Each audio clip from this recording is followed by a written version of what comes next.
Yeah!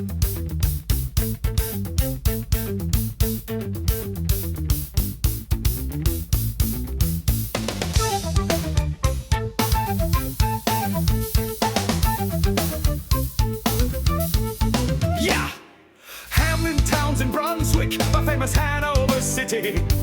The river Weser, deep and wide, washes its wall on the southern side.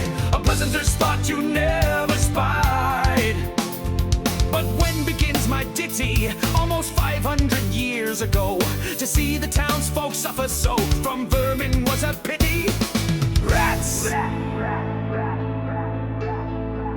They fought the dogs and killed the cats and bit the babies in the cradles, and eat the cheeses out of the vats and lick the soup from the cook's own ladles. Split open the kegs of salted sprats, made nests inside men's Sunday hats, and even spoiled the women's chaps by drowning their speaking with shrieking and squeaking in 50 different sharps and flats.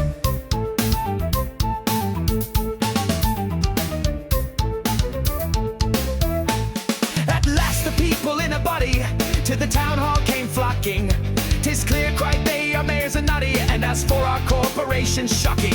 To think we buy gowns lined with ermine for dolts that can't or won't determine what's like to rid us of our vermin.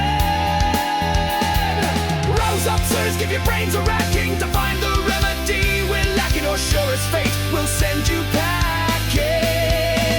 At this, the mayor and corporation quaked with a mighty consternation.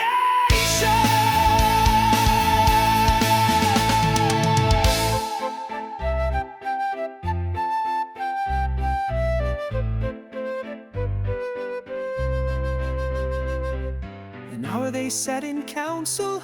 At length the mayor broke silence. For a guilder-eyed my ermine gown sell. I wish I were a mile hence. It's easy to bid, one rack, one's brain. I'm sure my poor head aches again. I've scratched it so and all in vain. Oh, for a trap, a trap, a trap. Just as he said this, what should hap? At the chamber door, but a gentle tap. Bless us, cried the mayor, what's that? With the corporation as he sat, looking little though wondrous fat. Only a scraping of shoes on the mat, anything like the sound of a rat makes my heart go pit-a-pat.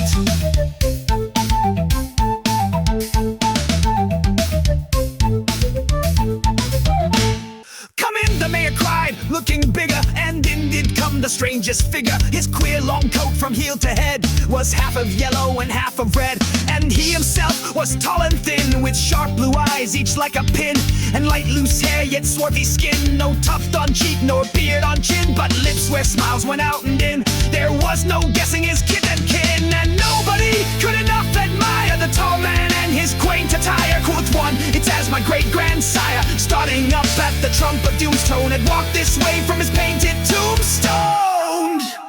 He advanced to the council table, and please your honor, said he, I'm able, by means of a secret charm, to draw all creatures living beneath the sun, that creep or swim or fly or run after me, so as you never saw. And I chiefly use my charm on creatures that do people harm, the mole and toad and newt and viper, and people call me the Pied Piper. And here they noticed round his neck a scarf of a red and yellow stripe, to match with his coat of the self-same check. And at the scarf's end hung a pipe, and his fingers they noticed were ever straying, as if impatient to be playing upon this pipe, as low it dangled over his vesture so old-fangled. Yet said he, poor piper as I am in Tartary, I freed the Cham last June from his huge swarms of gnats. I eased in Asia the Navzam of a monstrous brood of vampire bats. And as for what your brain bewilders, if I can rid your town of rats, will you give me 1,000 guilders? 150,000 was the exclamation of the astonished mayor and corporation.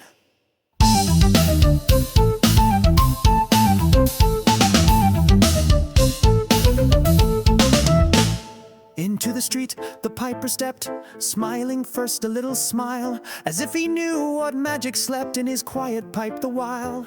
Then like a musical adept, to blow the pipe his lips he wrinkled, and green and blue his sharp eyes twinkled, like a candle flame where salt is sprinkled. And ere 3 shrill notes the pipe uttered, you heard as if an army muttered, and the muttering grew to a grumbling, and the grumbling grew to a mighty rumbling, and out of the houses the rats came tumbling. Great rats, small rats, lean rats, brawny rats, brown rats, black rats, gray rats, tawny rats, grave old plotters, gay young friskers, fathers, mothers, uncles, cousins, cocking tails and pricking whiskers, families by tens and dozens, brothers, sisters, husbands, wives, followed the piper for their lives.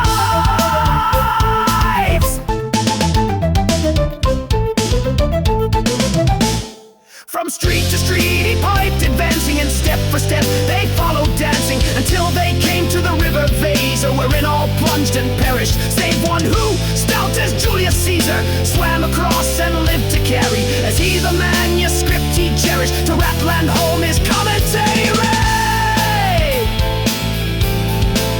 which was at the first shrill notes of the pipe I heard a sound as of scraping tripe, and putting apples wondrous ripe into a cider press's gripe, and a moving away of pickled tub boards, and a leaving a jar of conserve cupboards, and a drawing the corks of train oil flasks, and a breaking the hoops of butter casks. And it seemed as if a voice sweeter than by harp or by psaltery is breathed, called out, "Oh rats, rejoice! The world is grown to one vast psaltery!" So munch on, crunch on, take your nunchin', breakfast, supper, dinner, luncheon, and just as one bulky sugar punchin', ready staved like a great sun shone. Glorious, scarce an inch before me, just methought it said, "Come bore me." I found the Weser rolling o'er me.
Till they rock the steeple, go cry the mayor and get long poles, poke out the nests and block up the holes, consult with carpenters and builders, and leave in our town not even a trace of the rats, when suddenly up the face of the piper perked in the marketplace, with a "First, if you please, my 1,000 guilders!" 1,000 guilders, the mayor looked blue, so did the corporation too.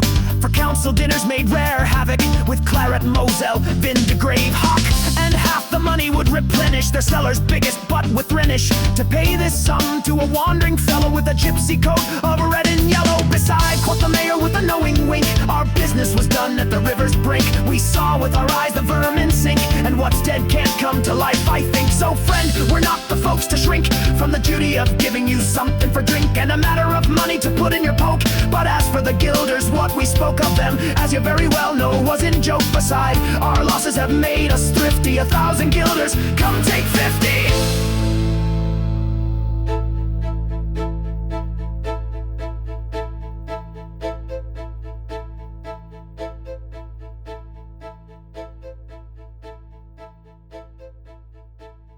The piper's face fell and he cried, "No trifling, I can't wait beside. I promised to visit by dinner time Baghdad, and accept the prime of the head cook's pottage, all he's rich in, for having left in the caliph's kitchen of a nest of scorpions. No survivor with him, I prove no bargain driver with you. Don't think I'll pay to Stadman, and folks who put me in a passion may find my pipe after another fashion." How? cried the mayor. Do you think I'll brook being worse treated than a cook? Insulted by a lazy rival with idle pipe and fester piebald. You threaten us, fellow, do your worst. Blow your pipe there till you burst.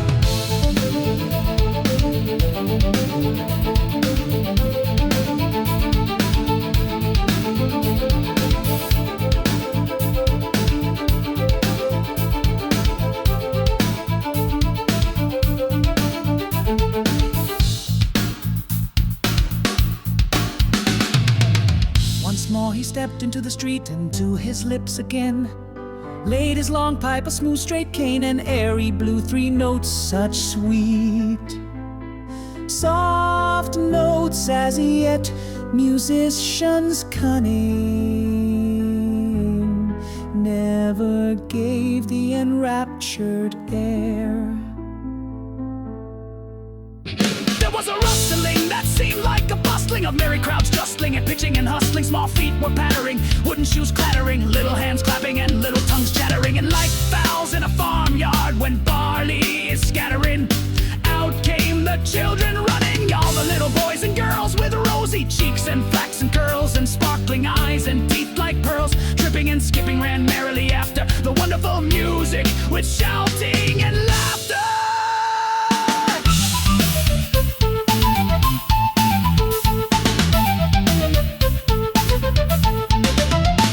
The mayor was dumb and the council stood as if they were changed into blocks of wood, unable to move a step or cry. To the children merrily skipping by, could only follow with the eye the joyous crowd at the piper's back. But how the mayor was on the rack, and the wretched council's bosoms beat, as the piper turned from the high street to where the Weser rolled its waters, right in the way of their sons and daughters. However he turned from south to west, and to Koppelberg Hill his steps addressed, and after him the children pressed. Great was the joy in every breast. He never can cross that mighty top. He's forced to let the piping drop, and we shall see our children stop.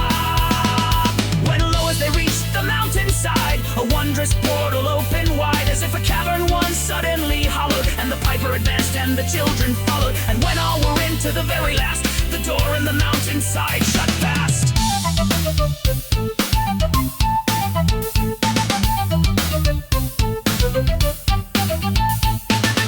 Did I say all? No one was lame and could not dance the whole of the way. And in after years, if you would blame his sadness, he was used to say,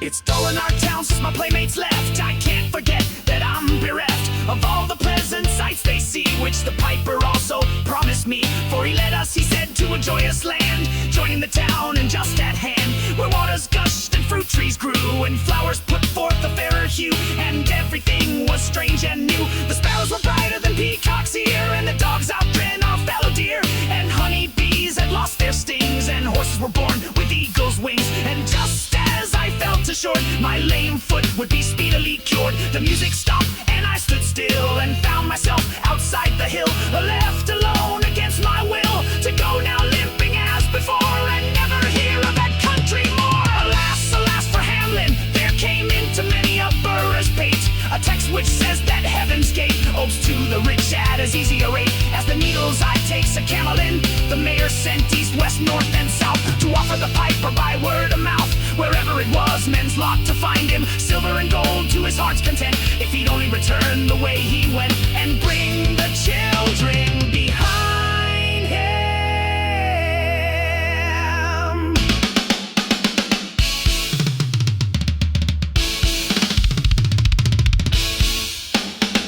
But when they saw 'twas a lost endeavor, and piper and dancers were gone forever, they made a decree that lawyers never should think their records dated duly, if after the day of the month and year these words did not as well appear. And so long after what happened here, on the 22nd of July, 1376.